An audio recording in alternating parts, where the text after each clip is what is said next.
Hi hello అందరికీ నమస్కారం అండి. మేము మొన్న కాళహస్తికి వెళ్ళామండి.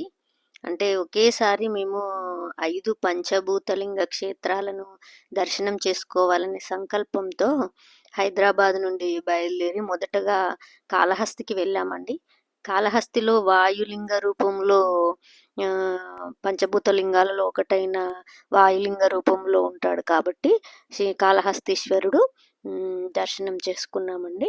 వాయులింగ రూపంలో మనకు దర్శనం ఇస్తాడు కాబట్టి ఫస్ట్ కాళహస్తికి వెళ్ళాము. కాళహస్తిలో దర్శనం చేసుకొని అక్కడి నుంచి కంచికి బయలుదేరాము. కంచిలో పృథ్వీలింగ రూపంలో ఉంటాడు కాబట్టి ఏకాంబరేశ్వరుడు పృథ్వీలింగ రూపంలో ఉంటాడు కాబట్టి అక్కడికి బయలుదేరామండి.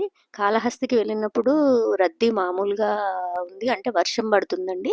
వర్షం పడుతున్న టైంలో వెళ్ళాము మేము. రద్దీ మామూలుగా ఉంది. దేవుడు చాలా చక్కగా దర్శనం ఇచ్చాడు కాళహస్తీశ్వరుడు. దేవుడి ముందు చాలాసేపు నిలబడగలిగాము. లోపల కూడా ఒక 10 నిమిషాలు కూర్చొని ఇచ్చారండి. కూర్చున్నాము. 10 నిమిషాలు దేవుని నామస్మరణ చేసుకొని బయటకు వచ్చామండి. చాలా సంతృప్తిగా అనిపించిందండి.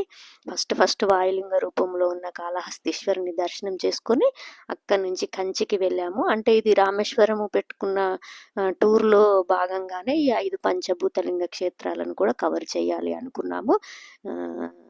ఆ విధంగానే మేము కాళహస్తిలో వాయులింగ రూపంలో ఉన్న కాళహస్తీశ్వరుని దర్శనం చేసుకుని కంచికి వెళ్ళామండి. అంటే మేము చాలాసార్లు వెళ్ళామండి కాళహస్తికి. తిరుపతికి వెళ్ళినప్పుడల్లా వెళ్ళాము. కానీ మళ్ళీ ఒకసారి మొదటగా ఇక్కడి నుంచి స్టార్ట్ చేద్దామని బయలుదేరాము. ఈ వీడియో నచ్చితే సబ్స్క్రైబ్ చేసుకోండి ప్లీజ్. Thank you.